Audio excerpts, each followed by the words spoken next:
Uni Eropa hingga Jepang perberat sanksi untuk Rusia. Terima kasih sudah klik video ini. Tapi jangan lupa guys, klik tombol subscribe karena subscribe itu gratis. Dengan subscribe kamu support channel ini terus untuk upload hampir setiap hari. Ingat, subscribe itu gratis. Gak ada ruginya kamu klik tombol subscribe guys. Selamat menonton. Enjoy.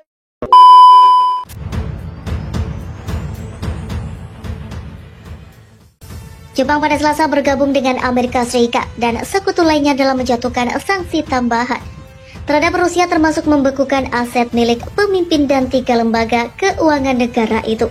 Selain membekukan aset yang dipegang oleh 6 pejabat Rusia termasuk Presiden Vladimir Putin dan Menteri Luar Negeri Sergei Lavrov, Jepang akan membekukan aset bank milik negara Rusia, yakni Pромзябанк dan Vneskonobbank, serta bank sentral negara itu.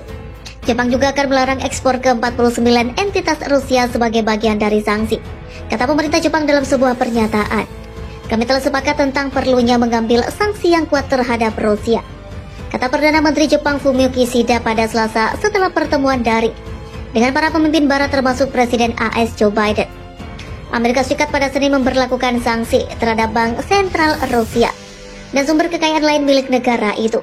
Sanksi itu telah memberikan pukulan telak terhadap ekonomi Rusia dan juga menghukum Moskow atas invasi ke Ukraina. Pada Senin, Kishida telah mengumumkan rencana Tokyo untuk bergabung dalam memberikan sanksi internasional kepada Rusia, yang termasuk membatasi transaksi dengan bank sentral Rusia.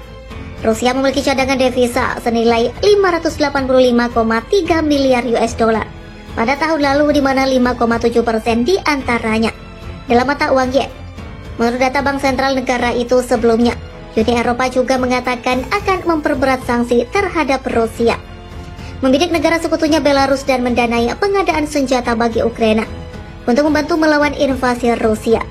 Untuk pertama kalinya Uni Eropa akan mendanai pembelian dan pengiriman senjata serta peralatan lain untuk sebuah negara yang sedang digempur, kata Presiden Komisi Eropa Ursula von der Leyen pada Minggu. Uni Eropa akan menutup wilayah udara mereka bagi pesawat Rusia, termasuk jet pribadi oligarki Rusia. Blok Ekonomi dan Politik Eropa itu juga akan melarang jaringan stasiun TV pemerintah Rusia, Russia Today dan kantor berita Sputnik. Menurut von der Leyen, larangan itu bertujuan untuk mencegah Rusia menyebarkan kebohongan yang membenarkan perang Putin dan menabur perpecahan di Uni Eropa kami. Rusia menyebut aksinya di Ukraina sebagai operasi khusus yang katanya tidak dirancang untuk menduduki wilayah, namun untuk menghancurkan kemampuan militer negara tetangganya itu dan untuk menangkap mereka yang dianggap sebagai nasionalis berbahaya. Terhadap Belarus, Uni Eropa akan memberlakukan larangan produk impor, mulai dari bahan bakar mineral hingga tembakau, kayu dan blok, semen, besi dan baja. Langkah ini menambah deretan sanksi terhadap Rusia yang telah diumumkan sebelumnya, seperti di sektor energi dan pengecualian sejumlah bank Rusia dari sistem pembayaran SWIFT yang mendominasi pasar global. Selain itu, Uni Eropa juga akan mendanai pembelian dan pengiriman senjata serta peralatan lain ke Ukraina. Satu tabu lain dipatahkan, tabu bahwa Uni Eropa tidak menyediakan senjata dalam perang, kata Kepala Kebijakan Luar Negeri Uni Eropa Josep Borrell lewat pernyataan sebelum pertemuan para Menteri Luar Negeri Uni Eropa. Blok itu berencana menganggarkan 450 juta euro atau sekitar 7,2 triliun rupiah untuk persenjataan Ukraina, kata seorang sumber di Komisi Eropa kepada Reuters, dan tambahan 50 juta euro atau sekitar 801 miliar rupiah untuk logistik seperti persediaan medis. Di sisi lain, Indonesia akan tetap menjalin kerjasama perdagangan dengan Rusia yang terkena sanksi sistem pembayaran antar bank internasional oleh Amerika Serikat dan beberapa negara sekutunya terkait krisis Ukraina. Indonesia dan Rusia akan tetap melanjutkan kerjasama perdagangan secara normal dengan semangat saling menghormati dan saling menguntungkan, kata juru bicara Kementerian Luar Negeri Indonesia Teuku Faiza Syah pada Senin. AS bersama Kanada dan beberapa negara Eropa menghapus Rusia dari SWIFT pada Sabtu. Indonesia menganggap sanksi terhadap sekutunya tersebut ilegal sehingga layak ditentang. Indonesia menentang sanksi untuk mengatasi masalah, apalagi sanksi unilateral, tidak sesuai dengan hukum internasional. Menurut dia, sanksi bukan menyelesaikan masalah, justru menciptakan masalah baru. Ia mengingatkan AS agar tidak merusak kepentingan Indonesia dan pihak lain dalam mengatasi krisis Ukraina. Kami juga meminta agar pihak AS tidak mengganggu kepentingan Indonesia dan pihak lain ketika menangani masalah Ukraina dalam kaitannya dengan Rusia. Indonesia dipandang sebagai faktor utama yang berpotensi merusak kampanye tekanan internasional Barat terhadap Moskow. Menurut Al Jazeera, Indonesia dapat menjadi pendukung ekonomi bagi Rusia karena Moskow menghadapi isolasi dari sanksi Barat. Karena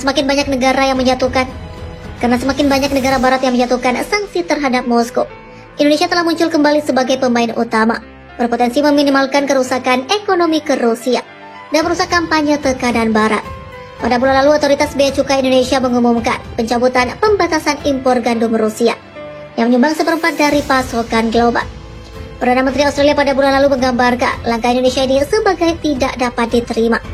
Dia menuduh Indonesia melemparkan penyelamat ke Rusia pada saat Moskow meluncurkan kampanye militer ke negara lain. Langkah Indonesia adalah sinyal dukungan. Alicia Garcia Herrero, ekonom Asia Pasifik di Natixis di Hong Kong, China, mengatakan kepada Al Jazeera hal lain yang Indonesia ingin dunia, termasuk Barat, lihat adalah bahwa sanksi tidak akan berhasil. Pada bulan lalu, juru bicara Kementerian Luar Negeri Indonesia, Teuku Faizasyah, menuduh AS memicu krisis di Ukraina. Faizasyah juga menyatakan harapan bahwa Rusia dan Ukraina akan kembali ke dialog dan negosiasi. Indonesia dan Moskow telah menjalin hubungan dekat di tengah hubungan yang semakin tegak dengan Amerika Serikat dan sekutunya di Eropa dan Asia. Menyusul pertemuan antara Presiden Rusia Vladimir Putin dan Presiden Indonesia Jokowi awal bulan ini, kedua pemimpin menyatakan bahwa persahabatan antara kedua negara tidak terbatas dan tidak akan ada bidang kerjasama yang dilarang antara kedua pihak.